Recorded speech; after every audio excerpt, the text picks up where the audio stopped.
TV10 Network. Breaking news, exclusive update from Yadadri district. So first of all ఈరోజు ఈ programme మనం చేయడానికి ముఖ్య ఉద్దేశం ఏంటి అంటే యశోద హాస్పిటల్స్లో మనకి గ్యాస్ట్రోఎంటరాలజీ అంటే జీర్ణకోశ వ్యాధులకు సంబంధించినటువంటి చికిత్స విధానం ఏ విధంగా ఉంది. దానికంటే ముందు మనకి ఏదైనా సరే ఒక వ్యాధికి చికిత్స చేయాలి అంటే దానికి ఫస్ట్ డయాగ్నోసిస్ అనేది ఇంపార్టెంట్. రోగ నిర్ధారణలో అడ్వాన్స్డ్ మనకి ఏమేమి ఉన్నాయి డయాగ్నోస్టిక్ టెక్నిక్స్, దాంట్లో వచ్చిన తర్వాత ట్రీట్మెంట్ ఆప్షన్స్ ఏమి ఉన్నాయి, అడ్వాన్స్డ్ ట్రీట్మెంట్ ఆప్షన్స్ ఏమున్నాయి. So invasive non invasive 2 types ఉంటాయి దీంట్లో. సో అవి మనకి వివరించడానికి డాక్టర్ కిరణ్ పెద్ది గారు మనకి యశోద హాస్పిటల్ సోమాజిగూడ నుంచి వచ్చారు. సో డాక్టర్ గారిని మాట్లాడవలసిందిగా కోరుతున్నాను. మిత్రులకు గుడ్ మార్నింగ్ ఎవ్రీబడి. సో నా పేరు డాక్టర్ కిరణ్ పెద్ది అండి, senior consultant gastroenterologist Yashoda hospital Somajiguda. So మన ఈ మధ్యకాలం చూసినట్టయితే జీర్ణకోశ వ్యాధులు అనేవి చాలా ఎక్కువగా పెరిగిపోతున్నాయి అన్నమాట. అంటే జీర్ణకోశ వ్యాధుల్లో మొదలుపెట్టినట్టయితే సింపుల్ యాసిడ్ రిఫ్లెక్స్ నుంచి మొదలు పెడితే అల్సర్ ప్రాబ్లం కానీ, ప్యాంక్రియాస్ ప్రాబ్లం కానీ, లివర్ ప్రాబ్లం కానీ, ఇన్ఫ్లమేటరీ బౌల్ డిసీజ్ కానీ, ఈ అన్ని విధాలుగా అన్ని ప్రాబ్లమ్స్ పెరగడానికి అనేక రకమైన కారణాలు నేను చెప్పుకోవచ్చు. మన ఈటింగ్ హ్యాబిట్స్ అయితేనేది, మన స్ట్రెస్ ఫ్యాక్టర్ అయితేనే, సో అందరి లైఫ్ స్టైల్ కూడా చాలా స్ట్రెస్ఫుల్గా మారింది ఈ మధ్యకాలంలో. సో దానివల్ల acidity symptoms, irregular boil habits, irregular eating food తీసుకోవడం వల్ల కూడా ఈ కంట్రిబ్యూట్ అయ్యి అవుతుంటాయి అన్నమాట. సో దీనికి తోడుగా మనకు లివర్ డిసీజ్ కూడా చాలా పెరుగుతూ ఉన్నాయి. ఆల్కహాల్ కన్సంప్షన్ కానీ, fatty liver, non alcoholic fatty liver disease అంటాం. అంటే అది కూడా ఫుడ్ లింక్డ్ అనమాట. మనం తినే ఆహార పదార్థాల ద్వారా హెల్దీ ఫుడ్ తిననట్టయితే మనకు non alcoholic fatty liver disease కూడా బాగా పెరుగుతూ ఉన్నాయి. ప్యాంక్రియాస్ ప్రాబ్లమ్స్ ఆల్కహాల్ వల్ల వస్తుంటాయి, ఒక్కోసారి జెనెటిక్ వల్ల వస్తుంటాయి, కొన్ని స్టోన్ డిసీజ్ వల్ల వస్తుంటాయి, ఇవన్నీ వస్తుంటాయి. ఇవన్నీ కాకుండా ఇన్ఫ్లమేటరీ బౌల్ డిసీజ్ అనేది న్యూ డిసీజ్గా చెప్పుకోవచ్చు. అంటే పేగుపూత వ్యాధి అంటాం, both ulcerative colitis and Crohn's disease.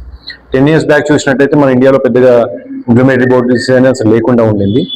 ఈ లాస్ట్ 10 yearsలో సేమ్ మన ఇమిగ్రేషన్ ఫ్యాక్టర్ వల్ల కానీ, మన డైట్ వల్ల కానీ, స్ట్రెస్ ఫ్యాక్టర్ వల్ల కానీ both ulcerative colitis and Crohn's కూడా బాగా ఎక్కువగా పికప్ అవడం జరుగుతుంటుంది. ఇప్పుడు ఇన్ఫాక్ట్ చూసినట్టయితే వరల్డ్లో మన ఇండియాలో ఇప్పుడు 2nd highest ఇన్సిడెన్స్గా చెప్తున్నాం ఇన్ఫ్లమేటరీ బౌల్ డిసీజ్ అనేది. సో వీటన్నిటికీ మన యశోద సోమాజిగూడలో కాంప్రహెన్సివ్ టీమ్ ఆఫ్ గ్యాస్ట్రోఎంటరాలజిస్ట్ ఉన్నాము. 5 గ్యాస్ట్రోఎంటరాలజీ టీమ్ అనమాట. They are supported by DNB programmes కూడా ఉన్నాయి, and other supportive department like radiology, surgical department, oncology department, histopathology, ఇవన్నీ కూడా సపోర్ట్ చాలా అవసరం అన్నమాట ఒక గుడ్ మెడికల్ గ్యాస్ట్రోఎంటరాలజీ డిపార్ట్మెంట్కి. సో ఇవన్నీ కూడా కాంప్రహెన్సివ్ సర్వీసెస్ మనం ఇవ్వడానికి తోడ్పడుతున్నాయి యశోద హాస్పిటల్లో. సో మనం టెస్టింగ్ చూసినట్టయితే ఒక పేషెంట్ మన దగ్గరకు వచ్చినట్టయితే క్లినికల్ హిస్టరీ ఎగ్జామినేషనే కాకుండా ఇన్వెస్టిగేషన్ పరంగా మన దగ్గర నాన్ ఇన్వేజివ్ టెస్ట్, మన కొలీగ్ చెప్పినట్టు నాన్ ఇన్వేజివ్, ఇన్వేజివ్ మెథడాలజీ అంటాము.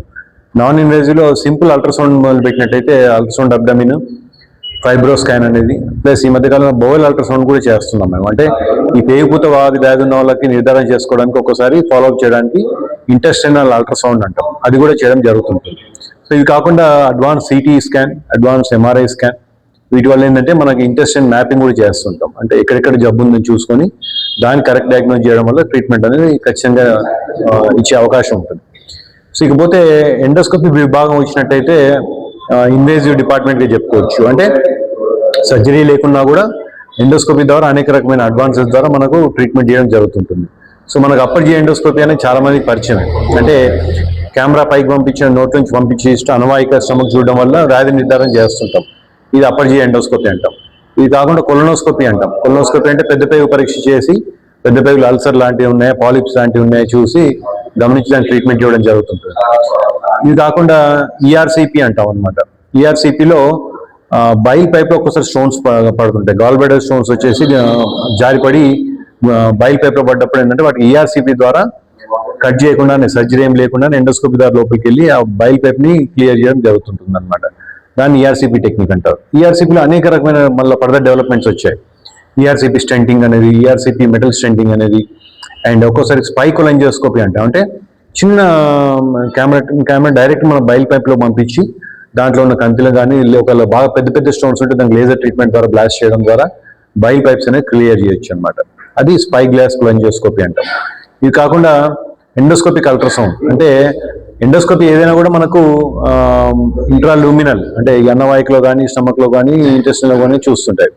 ఎండోస్కోపిక్ అల్ట్రాసౌండ్ అంటే ఏంటంటే ఎండోస్కోప్ మనం లూమెన్లో పొజిషన్ చేయడం వల్ల బట్ ఆ సరౌండింగ్ స్ట్రక్చర్స్ మన ఛాతిలో లింఫ్ నోడ్స్ ఉన్నా కూడా ప్యాంక్రియాస్ కంతులు ఉన్నా కూడా అది చూసి దాన్ని అవసరం ఉంటే బయాప్సీ కూడా తీసుకోగలుగుతున్నాం అనమాట. అంటే ఏ ఆపరేషన్ లేకుండా కూడా ఎండోస్కోపీ ద్వారా బయాప్సీ కూడా తీసుకోగలుగుతాం. తీసుకొని వ్యాధి నిర్ధారణ అయినాక క్యాన్సరా ఇన్ఫెక్షన్ తెలుసుకున్నట్టయితే దానికి అప్రోప్రియట్ ట్రీట్మెంట్ ఇవ్వడం జరుగుతుంటుంది. అదేవిధంగా ఈ ఎండోస్కోపిక్ అల్ట్రాసౌండ్ ద్వారా ఒక్కోసారి ప్యాంక్రియాస్ కలెక్షన్స్ వస్తుంటాయి. అంటే ప్యాంక్రియాస్ ఇన్ఫెక్షన్ వచ్చి లార్జ్ ఫ్లూయిడ్ కలెక్షన్ రావడం వల్ల దాన్ని డ్రైన్ చేయడానికి అంతకుముందు ప్రతి ఒక్కరికి ఆపరేషన్ అవసరం పడేది. ఈ మధ్యకాలంలో ఆపరేషన్ లేకుండా దానికి మెటల్ స్టెంట్ చేయడం ద్వారా ఆ ఫ్లూయిడ్ అంతా కూడా మనం డ్రైన్ చేయగలుగుతాం. ఇది కాకుండా మనకు అన్నవాహిక, స్టమక్, డియోడనం తెలుసు, పెద్ద బేబీ తెలుసు. ఈ రెండింటి మధ్యలో ఏంటంటే మనకు 6 meters అనేది స్మాల్ ఇంటెస్టైన్ ఉంటుంది. స్మాల్ ఇంటెస్టైన్ అనేది చాలా లాంగెస్ట్ స్ట్రక్చర్ అనమాట. సో ఇంతకుముందు మనకు స్మాల్ ఇంటెస్టైన్ రీచ్ కావాలంటే చాలా డిఫికల్ట్ ఉండేది.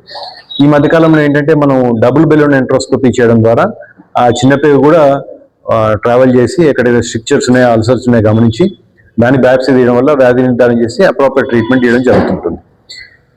ఇది ఓవరాల్గా మనకు ఎండోస్కోపీ సర్వీసెస్ చూసినట్టయితే ఒక్కోసారి ఏంటంటే మనకు ఎమర్జెన్సీస్ వస్తుంటాయి. గ్యాస్ట్రోఇంటెస్టైనల్ ఎమర్జెన్సీస్ అంటే మిడిల్ ఆఫ్ నైట్లో పేషెంట్ బ్లడ్ వామిటింగ్ అవ్వడము, ఆల్కహాల్ లివర్ డిసీజ్ ఉన్న వాళ్ళకి ఒక్కోసారి వ్యారిసెస్ అన్నవాహికలు నరాల వాపు వచ్చి బర్స్ట్ అవడం వలన బ్లడ్ వామిటింగ్ రావడము, ఇవి వచ్చినట్టయితే ఎమర్జెన్సీ సర్వీసెస్ కూడా యశోద హాస్పిటల్ సోమాజిగూడలో 24 hours అందుబాటులో ఉంటాం అనమాట.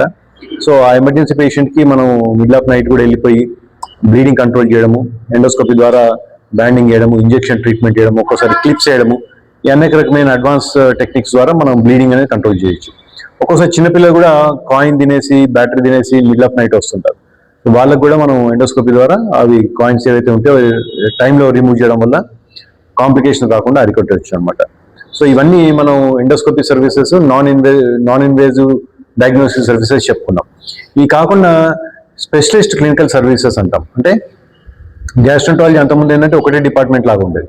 ఈ మధ్యకాలంలో ఈ అడ్వాన్స్ రీసెర్చ్, అడ్వాన్స్ టెక్నిక్స్ వచ్చినాక ఏంటంటే గ్యాస్ట్రోంటాలజీ కూడా సబ్ స్పెషాలిటీస్ లాగా చెప్తున్నాం. అంటే అన్నవాహిక సంబంధించి, స్టమక్ సంబంధించిన ఒక సబ్ స్పెషాలిటీ, లివర్ సంబంధించిన ఒక సబ్ స్పెషాలిటీ, ప్యాంక్రియాస్కి ఒక సబ్ స్పెషాలిటీ, ఐబిడి ఒక sub speciality, advance endoscopy including third space endoscopy అంటాం, ఇది ఒక సబ్ స్పెషాలిటీ, ఈసోఫేజియల్ మానోమెట్రీ అంటాం. అంటే అన్నవాహికలో ఆ ప్రెషర్స్ ఏ విధంగా ఉంటున్నాయి మెజర్ చేయడం, దానివల్ల కూడా వ్యాధి నిర్ధారణ చేస్తుంటాం. అది ఫంక్షనల్ బౌల్ డిసీజ్ కింద వస్తుంటాయి. సో ఒక గ్యాస్ట్రోంటాలజీలోనే ఇన్ని సబ్ స్పెషాలిటీస్ డెవలప్ అయినాయి అనమాట. సో మా దగ్గర ఏంటంటే డిఫరెంట్ కన్సల్టెంట్స్ ఉండడం వల్ల ఒక్కొక్కరికి ఒక్క సబ్ స్పెషాలిటీ ఆఫ్ ఇంట్రెస్ట్ ఉండడము, దాంట్లో ఎక్స్టెంట్ ఆఫ్ ఎగ్జామినేషన్ కానీ ఎక్స్టెంట్ ఆఫ్ ఇన్వెస్టిగేషన్ కానీ తరువుగా చేసి పేషెంట్కి జస్టిస్ చేసేటట్టు సబ్ స్పెషాలిటీ పీపుల్ చేయగలుగుతారు అనమాట. సో ఇవన్నీ ఎందుకు పాసిబుల్ అవుతున్నాయంటే advancements in the equipment, advancement in knowledge, research, clinical research, medical education, ఇవన్నీ కంబైన్డ్గా చేసినట్టయితే మనం సైన్స్ని ముందుకు తీసుకెళ్ళగలుగుతాం. సో ఇవన్నీ కూడా మనం కాంప్రహెన్సివ్గా యశోద సోమాజిగూడలో ఇవ్వడం జరుగుతుంది.